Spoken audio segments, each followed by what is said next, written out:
to Finding Your Joy Spot, where we look at how joy spots help us find our way back to ourselves, can be used as our compass and our North Star, and most importantly, it's at the core of the invite to just own you, because that's the biggest spot of joy that you can bring to the world.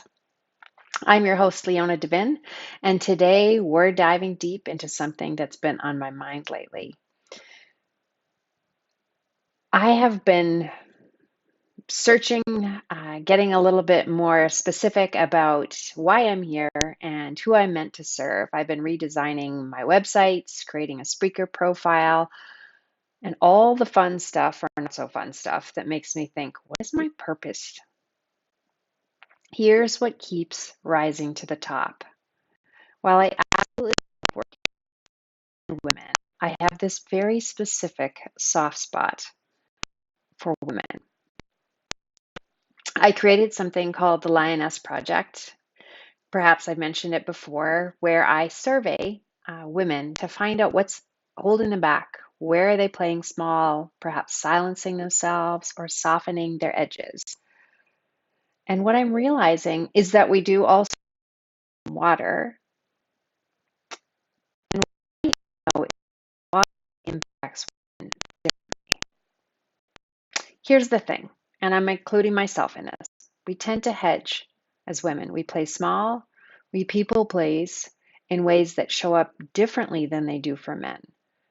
We've softened our edges because at times we feel like we're too much. We come across as too bold, or heaven forbid, we get slapped with the word for being too forthright.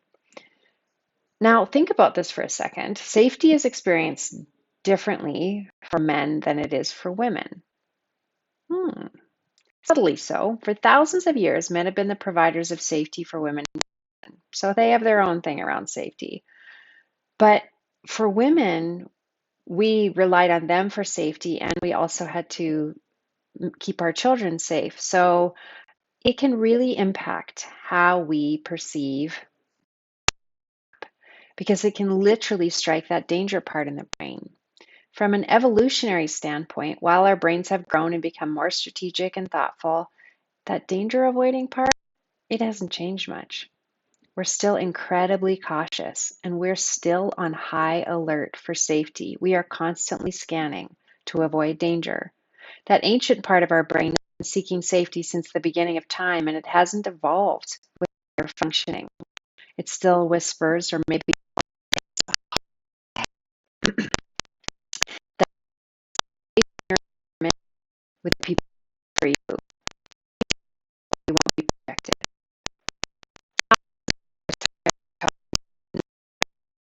And it won't be the even if writing easy, Leo. I'm trying to defend this. Me too. Yeah,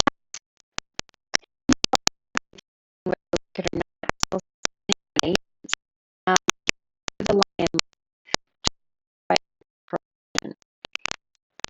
now.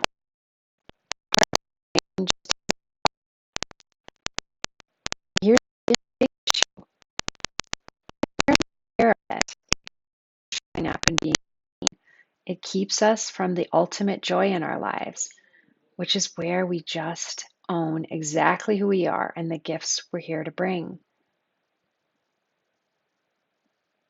Here's something more interesting. As we become braver and bolder in our lives and careers and in our relationships, that ancient perception doesn't necessarily fade away. In fact, it might intensify. That internal battle can become even louder because our brains wants to cling to those old safety paradigms. Brains are weirdly wired that way. Safety, safety, safety above all else. Your brain literally cannot perceive the difference between a real lion in the bush and you giving your opinion in that Monday morning meeting. So what do? How do we step into our power and connect with our potential instead of those safety patterns? One option is just push through, and that can work, but oh my goodness, that is exhausting. It's like hustling for your worth while dragging a 10-ton weight of old patterns behind you. I don't know about you, but I'm tired enough. That danger wired part of your brain will wear you down every single time you show up with courage. Or, this is the path I want to talk about today, we do the digging, we do the excavating. Yes, it's work. Yes, it requires a shovel. But it's the kind of work that lightens the load. It gives us clarity. It helps us identify where our pressure points are and where we seek safety most intensely and why. That digging often takes us back to our childhood. I started working with a new coach recently, and she said to me, Leona, start looking at the stories that made you. And I thought, easy enough. I've done that work before. I've written a book, 3/4 of the way writing the new book. And then she said, do a timeline starting year by year, even before you were born. I'm not easier. This loves understanding. And it comes from healing to changing, to growing. Again, you feel like your full child and safety is probably higher.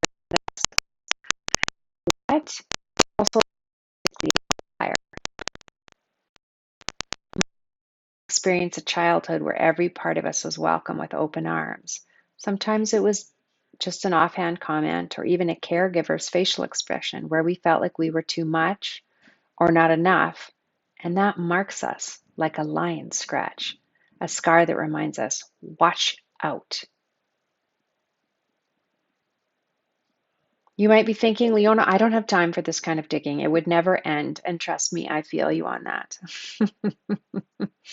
Here's the thing. Our life's work is our life work. It's the journey back into wholeness to rediscover the joy you were made of and the joy you were made for, to own you, just own you, exactly as you are. Here's what I want you to do. Consider. You could take one moment of your childhood that scared you, scarred you, made you feel unsafe and vulnerable. I'm going to give you some reflection exercises, and you can find those in the show notes too, or underneath this video.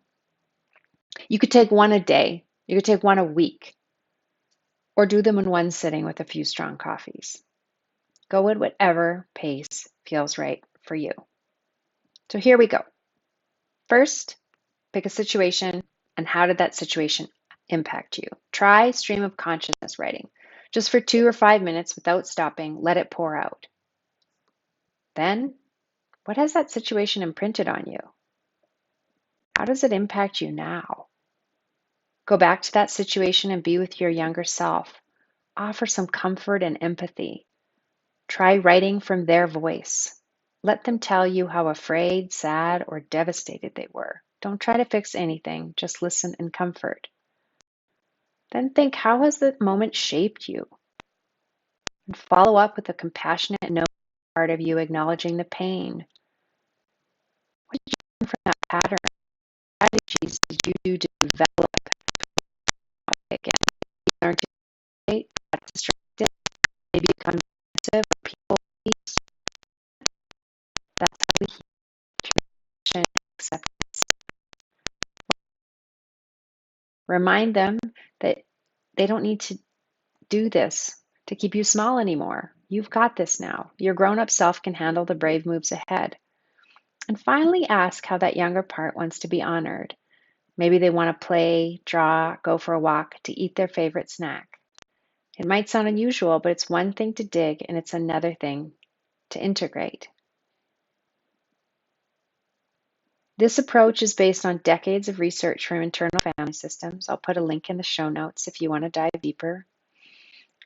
Here's the thing, your brain can't tell time really. Yes, it can because it's learned to use a clock, but those younger parts of us still show up in our current, and you don't have to do it all either.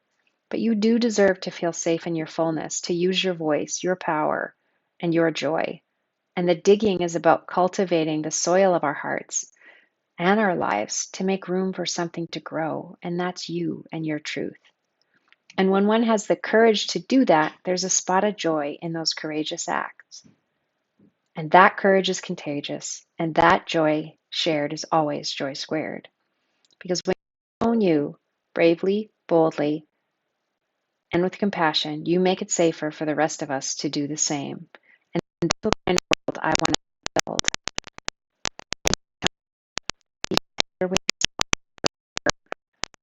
Joy isn't just waiting at the end of the journey, it's with you, just owning you, even in the digging. That's it for today's Finding Your Joy Spot. If it resonated with you, I'd love to hear from you. Send me a message on Instagram at the Joy Spot.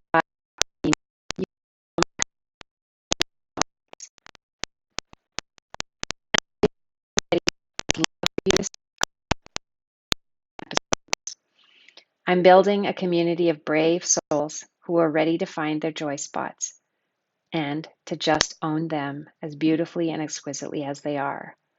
And until next time, here's to finding our joy spots together.